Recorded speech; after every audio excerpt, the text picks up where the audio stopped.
Ya, jadi seperti yang diketahui teman-teman juga tadi, ternyata agenda tuntutan ditunda ya, ada penundaan. Ya, alasan daripada penuntut umum juga sudah disampaikan tadi bahwa ingin adanya korelasi ya dengan agenda yang masih tersisa dari saudara pelaku yang satunya ya, terdakwa yang satunya. Jadi mungkin dalam penyusunan tuntutan itu karena peristiwanya sama gitu kan, namun orangnya berbeda, sehingga ada keterkaitan dengan perbuatan saudara Rio Devanto, yang mana tuntutan terhadap Rio Bagus Setiawan juga tidak terlepas dari apa yang menjadi keadaan daripada terdakwa Ririn, sehingga penyusunan konstruksi tuntutannya mungkin akan sangat bergantung dengan apa yang nanti disampaikan oleh Ririn dalam masih ada pembuktian dari penuntut umum.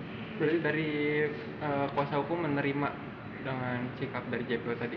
Iya, kita menerima, menghormati bahwa itu kebutuhan yang diperlukan oleh penuntut dan dalam requisitornya gitu. Penyusunan requisitor itu kan harus pasti dan harus betul-betul menunjukkan perbuatan daripada terdakwa Rio Bagus Setiawan dengan serangkaian fakta persidangan yang sudah berlangsung. Jadi saya pikir masih butuh waktu bagi penuntut. JC-nya gimana? JC-nya gimana? Untuk permohonan JC masih dalam proses.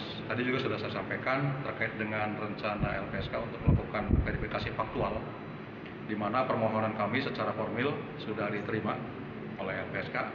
Namun untuk menuju kepada rekomendasi tentu akan dilakukan penelaahan oleh lembaga perlindungan saksi dan korban untuk memenuhi beberapa kriteria yang menyangkut dengan aspek substantif gitu. Sehingga LPSK yakin bahwa apa yang diajukan oleh pemohon ini relevan dengan apa yang menjadi kondisi terhadap beberapa hal yang saya sampaikan juga dalam surat terdahulu, yaitu secara substantif bahwa keterangan saudara Rio ini sangat berkualitas terhadap pengungkapan peristiwa yang terjadi di Pauman. Ini akan mempengaruhi tuntutan dan nanti untuk JC sendiri? Sedikit banyaknya pasti akan mempengaruhi ya. Tadi kan penuntut umum juga menyampaikan secara normatif bahwa tidak menunggu gitu kan lamanya waktu atau proses waktu yang dibutuhkan oleh LPSK, sehingga tidak menjadi ketentuan waktu yang bisa membatasi atau bisa mengendalikan tuntutan. Bahwa nanti rekomendasi LPSK itu terbitnya setelah tuntutan, yaitu saya masukkan dalam pledoi nanti. Yang penting itu majelis hakim dalam memutus perkara menjadikan LPSK ini, rekomendasi LPSK ini menjadi bahan pertimbangan. Kemungkinan Rio dapat hukuman maksimal mungkin atau tidak? Semuanya mungkin. Dan memperoleh vonis yang ringan juga mungkin. Jadi sesuai dengan perbuatan ya, karena saya berharap juga ada aspek disparitas gitu. Orang dihukum dengan sesuai dengan perbuatannya, bukan dipersamakan dengan perbuatan orang lain. Tapi apa yang dia lakukan itulah batasan yang akan dijatuhkan sesuai dengan ukuran dan kualitas daripada perbuatan di dalam kasus Pauman ini. Dari kuasa hukum sendiri mengharapkan diringankan atau gimana nih? Oh iya pasti. Saya berharap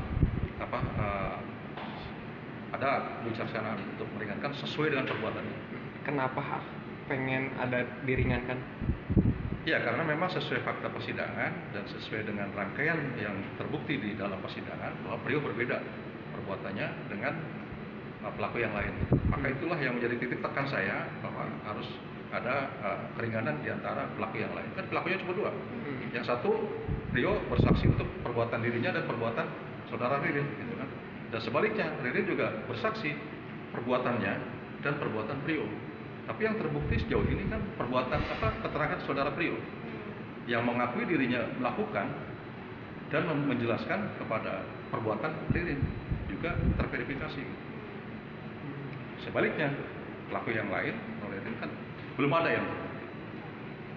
Jadi saya harap ini menjadi pertimbangan pada akhirnya. Itu harapan saya sebagai advokat penasihat hukum.